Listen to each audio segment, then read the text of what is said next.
Welcome to Rafa Said It Here, a show about everything and anything that happens in our lives that impacts our body, mind, and spirit. My name is Rafaela Silva. Welcome to my show. Hey everyone, welcome to Rafa Said It Here. My name is Rafaela Silva, and I'm so happy that you decided to join me again for another episode of my podcast. If this is your first time tuning in and you're listening through Spotify, Apple, or any other uh, podcast platform, make sure you hit the follow button and also the notification so that you can get notified of my latest episode. If you are tuning in from YouTube, make sure you hit the subscribe button so that you can also get notified of my latest episode. So, as always, we're going to get right into it.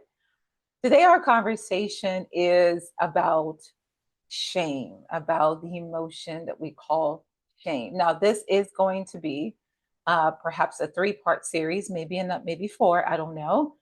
There's so much information that I was able to uncover in the topic of shame that I thought to myself, I think I want to break this down in different parts so that you can get it in, so you can kind of marinate on some of the things that I talk about in different parts. And then be able to receive more as I begin to share more. So throughout these three or perhaps four-part series, I'm going to be talking about what is shame, why do we feel shame? Is shame something that is inherited? Is this being passed on to us through generations? What is the difference between shame and guilt?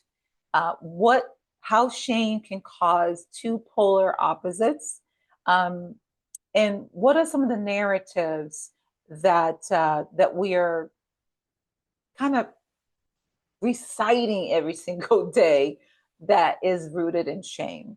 Um, and of course, can we heal from shame? Is there a possibility that we can actually heal from shame? Okay, so those are the parts that we're going to be covered in this or perhaps four-part series.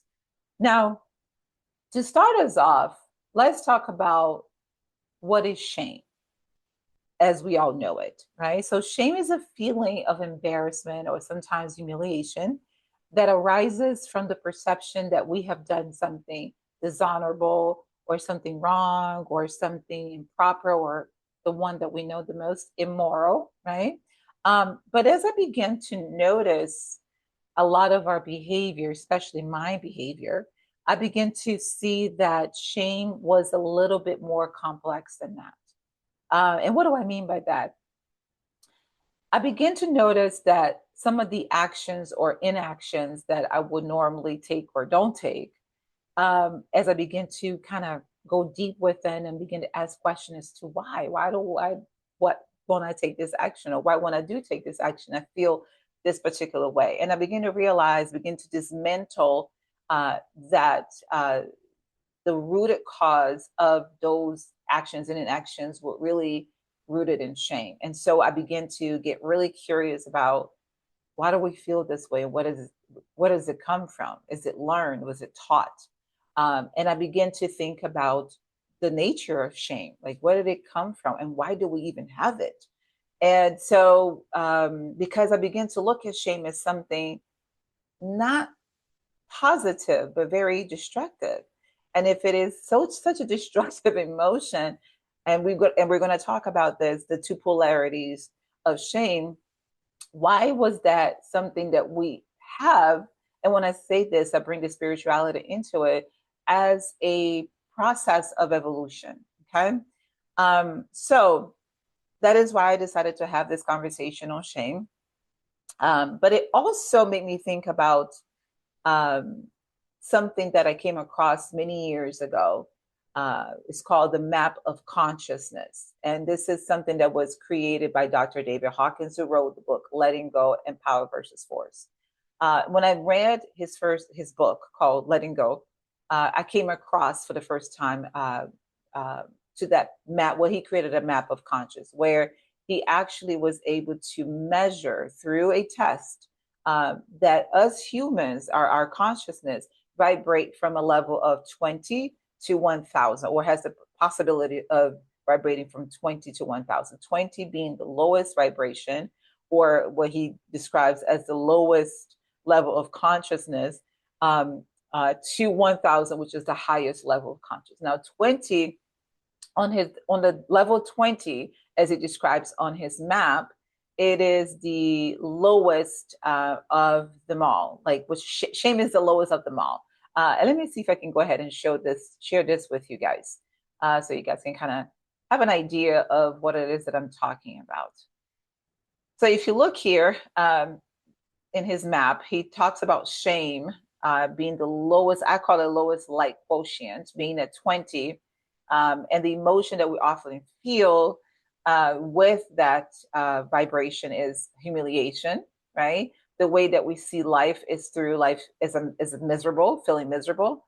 The way that we see God or our higher force or creator is despising. And of course, the process, meaning what eventually this emotion leads to, is elimination, aka death.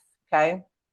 And I'm also going to be talking about a lot of these emotions throughout the year, but I'm not quite sure which ones yet, but definitely wanted to focus on shame in this particular case. Now, so when we think about shame, if I was to say to you, I want you to think about shame, I think the first thing that we do is we try to recall a moment that we felt ashamed, or we try to recall a time where we did something embarrassing, right? So most of us associate shame with that. But what if I told you that shame was actually part of your everyday to day behavior? Meaning, even as simple as even as a simple action as brushing your teeth is that is birthed out of some sort of shameful, or shame is rooted in shame, right? Well, what do you mean, Rafaela, brushing my teeth? Like, if I don't brush my teeth, my breath is going to stink. So the question becomes, what if your breath stinks? Right? I want you just to sit with that for a moment. What if your breath does stink? What does that mean? What is that? What is a story that you're telling yourself about your breath stinking? Now, and I'm not saying that one should not brush your teeth. I think brushing your teeth is something that is part of hygiene, is also related to health, right? Um, um, our teeth is very associated with our bodies, our connection to our bodies, having a healthy body as well. But a lot of us don't associate brushing the teeth from a space of health, but rather, I don't want my breath to stink. Or if I don't brush my teeth and I'm out here with bad breath, right? I don't want people to smell my breath. And the question becomes, well, what if your breath smells? What is the story that you're telling yourself about your breath smelling bad? All of our breath smells bad. We eat food that stays stored in the warmth of our mouth. What if your breath stinks?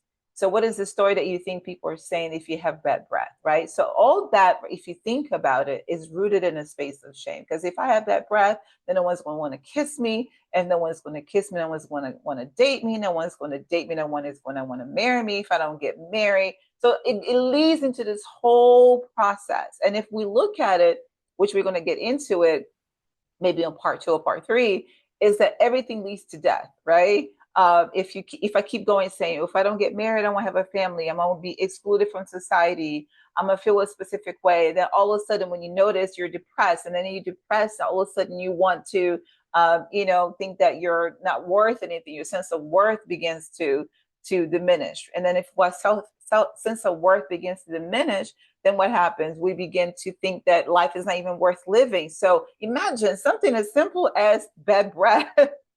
If we do, and it sounds like I'm being a little dramatic here, but maybe I am, but it leads to this whole entire thing that goes into death, which Dr. Hawkins described after after shame, the next level is 0, which is death, which we'll get a lot more into it as well. But I want to just kind of think about that a lot of our behaviors that is embedded in our psyche, it was rooted in from a space of shame.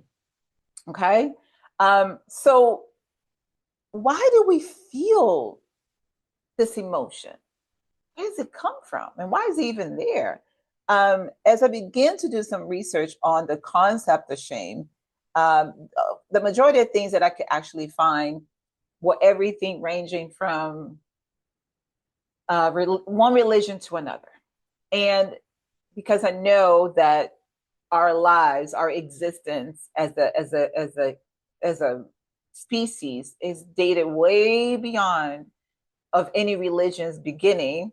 And I say, was that emotion there prior to what a lot of us know Adam and Eve's story? You know, a lot of us sometimes when we talk about shame, we often associate it with, you know, Adam and Eve or the story of the Garden of Eden, right? It's where it says that both Adam and Eve were naked and they were not ashamed. So I say, wait, so if they weren't ashamed, then was there shame prior to their existence? So I began to dig a little deeper, and I came across an article by an author called Michael Hallett.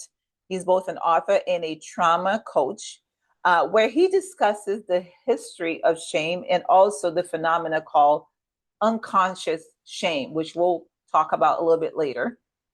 And so through his research, he claims that shame is a primitive emotion, meaning it was there way beyond the concept of the beginning as we know it, and that shame is a means to survival. So he states in his article called A Brief History of Shame that our prehistoric ancestors lived in a world without shame.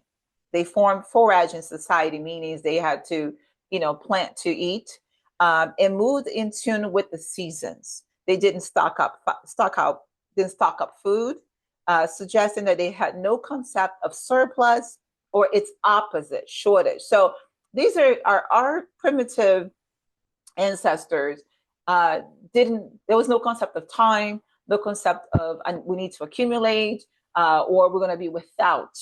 Okay, they lived in the now. They ate of what they planted, or what they was able to find, and they didn't think that they were going to not have anything. Okay, now what ended up happening is that there was a climate change. Okay, in the what they call the Saharasia, that introduced the concept of shortage. So because of the change of the climate, shortage was introduced to our primitive ancestors. And with that introduction of shortage, it went into the human psyche.